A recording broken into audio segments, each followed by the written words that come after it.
जैसा कि इस विधेयक के उद्देश्यों और कारण के विवरण अर्थात statement of objects and reasons में बताया गया है कि इस विधेयक के अर्थात बिल को लाने का उद्देश्य क्या है। रेलवे के कानूनी ढांचे को सरल बनाया जाए तथा दोनों कानून की जरूरतों को खत्म किया जाए। अध्यक्ष महोदय, हमारे यशस्वी प्रधानमंत्री अनेक अवसर पर आपने भी सुना है, देश ने भी सुना है कि उन्होंने एक बात को रेखांकित किया था कि अप्रासंगिक तथा पुरातनपंथी कानूनों को समाप्त किया जाना चाहिए ताकि प्रशासनिक संचालन सुगम हो सके तथा आम जनता के हित में तेजी से कार्य इस नए भारत में हो सके। इस संबंध में प्रधानमंत्री जी के सपने को साकार करने के लिए अनेक कदम उठाए गए। जिस बिल की चर्चा आज हम कर रहे हैं अध्यक्ष महोदय, उसका प्रमुख उद्देश्य यही है कि भारतीय रेलवे बोर्ड अधिनियम 1905 के प्रावधानों को रेलवे अधिनियम 1989 में शामिल कर लिया जाए ताकि भारतीय रेलवे बोर्ड अधिनियम 1905 को समाप्त कर दिया जाए। अध्यक्ष महोदय, भारतीय रेलवे भारत सरकार का वाणिज्यिक उपक्रम तो है ही, साथ ही साथ भारतीय रेल की सामाजिक जिम्मेदारी भी है। हर गरीब की जिम्मेदारी है आम जनता को यातायात के किफायती तथा सुगम अल्ट्रा मॉडर्न फैसिलिटीज सेवाएं उपलब्ध कराई जाए। वर्ल्ड क्लास भारत में अध्यक्ष महोदय 13,000 से ज्यादा ट्रेनें चलती, लगभग 2,40,00,000 लोग सफर करते। इतनी बड़ी तादाद अध्यक्ष महोदय रोज सफर करना भारतीय रेलवे के लिए या वर्ल्ड के किसी भी रेलवे के लिए किसी चुनौती से कम नहीं है। Next to impossible to handle such a huge population. इतनी बड़ी तादाद को लोग रोज सफर करना भारतीय रेलवे कैसे हैंडल करती है। मैं मंत्री महोदय को दिल से प्रणाम, धन्यवाद। यशस्वी प्रधानमंत्री मोदी जी को धन्यवाद। कितनी दूरदृष्टा सोच रखते हैं हमारे प्रधानमंत्री जी। माननीय प्रधानमंत्री जी के विजन को साकार करते हुए भारतीय रेलवे ने अनेकों माइलस्टोन हासिल किए हैं और कीर्तिमान हासिल किए हैं।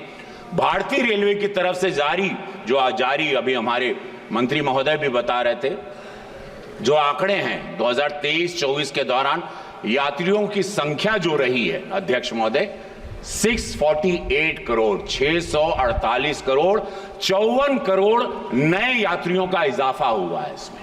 The people used to travel and now because of the facility and the comfort and precautions and safety, भारतीय रेलवे के ने 2022-23 के दौरान माल ढुलाई, विद्युतीकरण, नई लाइनें बिछाने, दोहरीकरण, लोकोत्पादन और उसके साथ सुरक्षा में सुनिश्चित करने में शान उपलब्धियां हासिल की हैं, जग जाहिर है।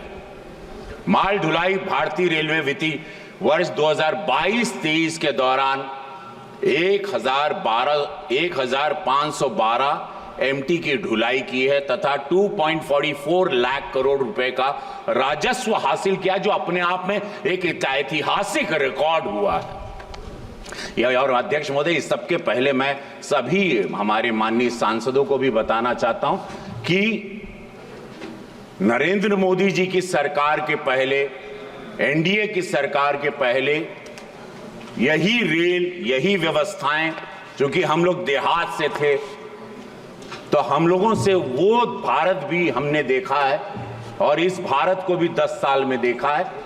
सबसे बड़ा भ्रष्टाचार का केंद्र हुआ करता था कि rail means definitely corruption will be there, और ये 10 साल में जीरो करप्शन, ये अनबिलीवेबल है। ये काबिले तारीफ है। हम इस सरकार को दिल से धन्यवाद देना चाहते हैं, अपनी सरकार को और इस भारत सरकार को।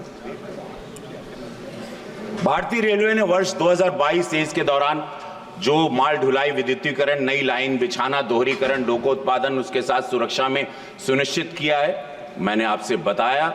माल ढुलाई भारतीय रेलवे वित्तीय 2022-23 में आपने देखा 2.44 लाख करोड़ का इजाफा हुआ, ऐतिहासिक रिकॉर्ड विद्युतीकरण। भारतीय रेलवे मिशन 100% विद्युतीकरण को पूरा करने के लिए बड़े तेजी से आगे बढ़ रहा है। वित्तीय वर्ष 2022-23 में 6,542 RKM का रिकॉर्ड विद्युतीकरण ने किया है। Unbelievable, this is fantastic. Life line कही जाती है भारत की। ये भारत 80% देहात है, गांव है, गांव में बसता है। हम सब लोग भी उसी पृष्ठभूमि से आते हैं और गरीबों को, उनकी जिंदगी को आगे बढ़ाना, उनको रोजगार पहुंचाना, उनको रोजगार के अपने डेस्टिनेशन तक पहुंचाने के लिए सारे लोग मोस्टली वो रेल पर डिपेंड करते हैं। और प्रधानमंत्री जी की, रेल मंत्री जी की सोच रही है कि गरीबों को कैसे फायदा हो, गरीबों को कैसे सुविधा मिले, गरीबों की कैसे सुरक्षा हो, गरीब कैसे अफोर्ड कर पाए। सब्सिडी भी आप, हमारे अब मंत्री जी ने बताया 56,000 करोड़ सब्सिडी मिलती है, जिसमें हमारे senior citizen to everybody, whoever buys ticket, they get subsidy rate and it becomes very cheaper for them। बहुत ही सस्ते दामों में टिकट होती है। और ये एक अद्भुत रही सोच कि टिकट अगर आप नहीं ट्रैवल करते हैं तो आपको पैसा तुरंत रिटर्न आता है। अगर आप ट्रैवल नहीं करते और अपनी टिकट कैंसिल करते हैं, पहले टिकट के पैसे डूब जाते थे। ये भी बहुत सोचने जैसी बात है कि अद्भुत प्रयास रहा नरेंद्र मोदी जी की सरकार का।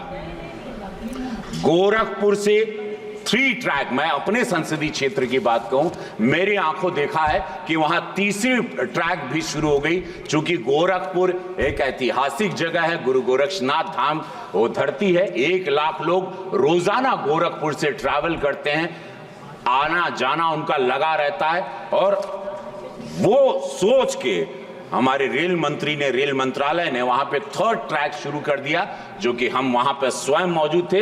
यशस्वी प्रधानमंत्री मोदी जी भी वहां पर थे जब वंदे भारत। और मैं एक बात बताऊं महोदय जी, आपको जान के बड़ा, मैंने एक चिट्ठी लिखी थी और वो चिट्ठी लेके मैं प्रधानमंत्री मोदी जी से मिला था कि एक वंदे भारत हमको भी दीजिएगा। रेल मंत्रालय भी गया और आपको बताऊं, उन्होंने ना ट्रेन दी वंदे भारत, यशस्वी प्रधानमंत्री स्वयं वहां आए, उन्होंने इसको झंडी दिखाई। अब गोरखपुर से वंदे भारत चलती है। तो एक सांसद की चिट्ठी को कितना दिल पर लेते हैं। जहां पर जरूरत होती है प्रधानमंत्री जी, रेल मंत्रालय, वहां तुरंत आप पाएंगे कि एक्टिव रहते हैं और उसको रिजल्ट ओरिएंटेड सरकार के रूप में इसीलिए जाना जाता है। तो अध्यक्ष महोदय जी, 3 ट्रैक के साथ गोरखपुर तो आगे बढ़ ही गया। नई लाइन बिछी 2022-23 के दौरान 5243 किलोमीटर की नई लाइन बिछाई। रोजाना काम हो रहा है, एवरी डे। बुलेट ट्रेन के बारे में मैं बता दूं, पूरा देश जानना चाहता है। अपोजिशन हमेशा करता है कि क्या बुलेट ट्रेन पॉसिबल है। मैं उनकी जानकारी में दे दूं कि 300 किलोमीटर का ट्रैक लग चुका है बुलेट ट्रेन का। हम लोग बुलेट ट्रेन के लिए भी आगे बढ़ चुके हैं। बहुत सारे देशों से हमारी कंपनीज काम कर रही है। अल्ट्रा मॉडर्न बुलेट ट्रेन के हिसाब से मेरा देश एक विश्व स्तरीय, जो हमारे यशस्वी प्रधानमंत्री 2047 में विकसित भारत के सपने को लेके चल रहे हैं, उसमें बुलेट ट्रेन भी हमारे लिए गर्व का विषय होगा। स्वचालित सिग्नलिंग, मोस्टली आप देखते हैं कि पहले 10 साल पहले एक्सीडेंट्स बहुत कॉमन थे, दुर्घटनाएं कॉमन थी, लोगों की, आम गरीब की मृत्यु होना बहुत कॉमन थी और कोई भी सेंसिटिव तरीके से उनको लेता नहीं था। भारतीय रेलवे ने मौजूदा उच्च यातायात वाले मार्गों पर अधिक ट्रेन चलाने की लाइन क्षमता बढ़ाने के साथ स्वचालित ब्लॉक सिग्नलिंग कर दिया, या सिग्नल्स होंगे जरिए 2022-23 में 530 किलोमीटर आधुनिकीकरण हो चुका है, जहां पर सेफ्टी है। सिग्नल में ऑटोमेटिक सिग्नल्स हैं, आपके ट्रैक्स को चेक किया जाता है, आपके ट्रैक्स को ऑनलाइन चेक किया जाता है, आपके ट्रैक्स पर सीसीटीवी के द्वारा उस पर वॉच होता है। जैसे कि आप देख रहे हैं कि बहुत सारे देश विरोधी तत्व वहां पर ट्रैक पर अलग अलग आजकल वस्तु आपने देखा होगा रखते हैं, जिससे ट्रैक पर एक्सीडेंट होने के चांसेस ज्यादा दिखाई देते थे। और लोग, आप, देश विरोधी ताकतें भी हैं हैं कि सरकार को कैसे क्षति पहुंचाए, तो आपने देखा होगा पिछले 2-3 महीने में ट्रैक पर कोई लोहा रख रहा है, कोई साइकिल का पहिया रख रहा है, कोई छोटे विस्फोटक चीजों को रख रहा है। ये सारी चीजें भी देखने आई। लेकिन उन सभी लोगों को बता दूं कि ऑनलाइन चेकिंग भी सीसीटीवी द्वारा हो रही है, सभी ट्रैक्स पर नजर भी रखी जा रही है। ये हमारी सरकार द्वारा, हमारे रेल मंत्रालय ने एकदम हाईटेक इस फैसिलिटीज को किया, मैं उनको धन्यवाद देता हूं। इसके अलावा डिजिटल इंटरलॉक स्टेशन, फ्लाईओवर निर्माण, गति शक्ति फ्रंट टर्मिनल इत्यादि के क्षेत्र में भारतीय रेलवे ने नए नए कीर्तिमान स्थापित किए हैं। हमारी अर्थव्यवस्था में महत्वपूर्ण योगदान हुआ है। अध्यक्ष महोदय, कृपया समाप्त करें भैया। इतना उपलब्धि और थोड़ा टाइम लगी, हो गए बहुत भाई, हो गई, बहुत आ गए। 2 मिनट अध्यक्ष महोदय, बहुत आ गई, बहुत। अरे अभी बहुत किए हम लोग, जनता है। इतना अचीवमेंट कैसे गिनवाएंगे? हो गए 2-3 घंटा था हमके। अच्छा, कृपया संक्षिप्त करें। अरे इतना काम कैसे सरकार के लिए तो बोले के पड़ी, गागर में सागर भर देगा नहीं हो माना। इसके अलावा डिजिटल इंटरलॉक महत्वपूर्ण योगदान, मेरे मानना है कि भारत को $5 ट्रिलियन अर्थव्यवस्था बनने भारतीय रेलवे को बहुत महत्वपूर्ण योगदान है। अध्यक्ष महोदय, गोरखपुर महंत अवैधनाथ माननीय योगी जी की कर्म भूमि है। आपके माध्यम से मैं सरकार को धन्यवाद कहना चाहता हूं कि गोरखपुर जंक्शन को आपने 500 करोड़ का, रेल मंत्री जी को मैं दिल से, यशस्वी प्रधानमंत्री जी को कोटि कोटि धन्यवाद कि 500 करोड़ रुपया अध्यक्ष महोदय मेरे संसदीय क्षेत्र को पारित हो चुका है। प्रधानमंत्री जी ने जिसका शिलान्यास किया, गोरखपुर स्टेशन को NSG 1 श्रेणी में शामिल किया गया। इस श्रेणी में आने का मतलब कि गोरखपुर स्टेशन के विकास पर अधिक पैसा खर्चा किया जा सकता है। आने वाले समय में स्टेशन अपने नए स्वरूप में दिखेगा। माननीय मंत्री जी से मेरा अनुरोध है कि रेलवे की खाली पड़ी जमीनों पर पैनल लगाया जाए। इससे इंक्रोचमेंट जो सब लोग जो कब्जा करते हैं उस और सरकार को राज्य, 1 मिनट बस हो गई 1300 स्टेशन को अमृत भारत बनाने के लिए प्रधानमंत्री मोदी जी, रेल मंत्रालय के धन्यवाद। 88 साल बाद कोसी रेल महासेतु के लिए प्रधानमंत्री जी को धन्यवाद। और ऐसे अनगिनत बात